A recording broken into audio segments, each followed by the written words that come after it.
Another tragedy, another sickening rush to exploit it to push more racism and division. A gunman in Atlanta, Georgia killed 8 people in an attack on 3 local massage parlors. The media and the left immediately pounced to amplify the narrative that white supremacy is responsible for a massive increase in violent hate crimes against Asian people. The Daily Show's Trevor Noah. The Atlanta shooter blamed a specific race of people for his problems and then murdered them because of it. No, he fucking didn't. That never happened. The shooter explicitly told cops he targeted the massage parlor employees because he blamed them for his sex addiction. The FBI director Christopher Wray said, quote, "It does not appear that the motive was racially motivated. It had nothing whatsoever to do with race." Noah spends 5 minutes exploiting the tragedy to push a narrative about racism and white supremacy, when the attack had nothing to do with racism or white supremacy. He completely omits and ignores the fact that the gunman killed 2 white women during the attack. Do they not count, Trevor? Do their lives not matter? This tweet and this video is literally fake news. The very definition of it. Over 1 million views. No Twitter warning label, no clarification, nothing. What does it say about news broadcasts and comedy shows, which at this point have basically merged into the same thing?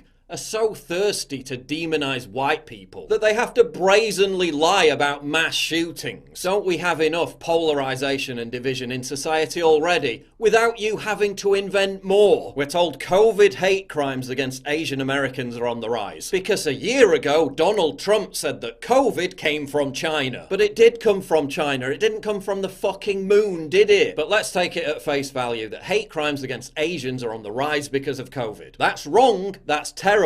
Why? Because it's unfair and discriminatory to blame an entire race of people for the actions of one government. You don't stigmatize and demonize an entire race because of the actions of a group of individuals. Unless they're white, of course, then apparently that's not only permissible, it's institutionalized and encouraged. CNN, white supremacy and hate are haunting Asian Americans. The Root. Whiteness is a pandemic, only way to stop it is to isolate it and kill it. Imagine if I responded to yet another weekend of bloodshed in Chicago by calling for blackness to be eliminated. I'd be called a racist.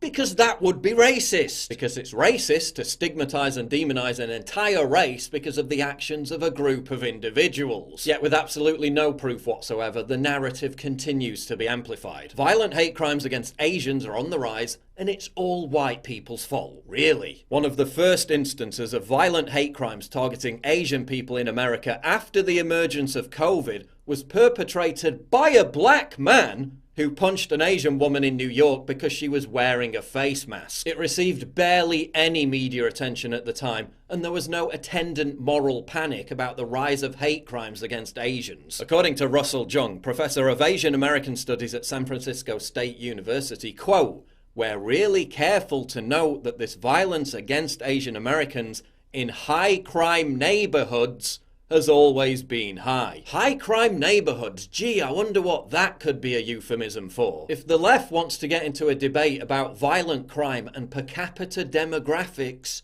they're probably going to lose that debate. White masculinity fetishizes and dehumanizes Asian women, and it's intrinsically tied to racism. It's crucial that we don't erase the way that misogyny and racism operate together to justify killing Asian women. Tweeted feminist Liz Plank. That's odd, because Liz was noticeably silent when Kamare Lewis and his friend raped and beat 36-year-old E. Lee to death in a park in Milwaukee, Wisconsin last September. A tragedy that wasn't followed by waves of mainstream media hand-wringing over white supremacy and hate crimes targeting Asians. Wonder why? The media would have you believe that this wave of violent hate crimes targeting Asian people is wholly the responsibility of white people, when it clearly isn't. And it isn't the responsibility of black people either, because again, it's racist to stigmatize and demonize an entire race of people based on the actions of a group of individuals. So why, when it comes to white people, has the media made an industry out of it? Because there's a lot of money, attention, and political power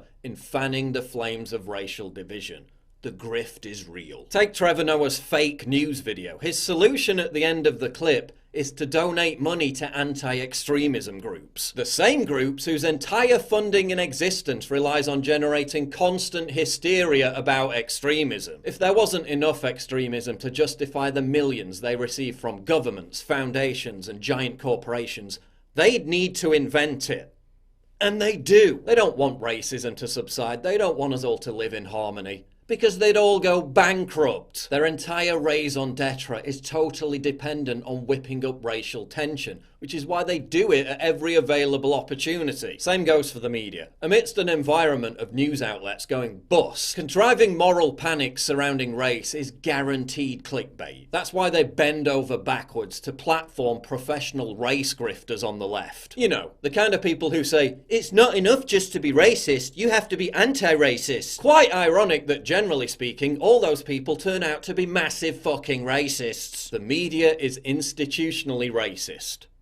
Against white people. More specifically, white working class people and white conservatives. That's why they'll literally invent fake news to stigmatize and demonize an entire race of people for the actions of evil individuals. There's also the tremendous guilt that white bi-coastal elites feel over being wealthy and privileged, which is why they continually dump their projected insecurity on white working class people. While I refuse to be the dumping ground for the likes of Trevor Noah, Stephen Colbert, and John Oliver. I refuse to be demonized because of the colour of my skin, an immutable characteristic I don't even control, by an establishment that is itself institutionally racist, by an establishment that profits from stoking division, societal turmoil, and racism as an integral part of its business model.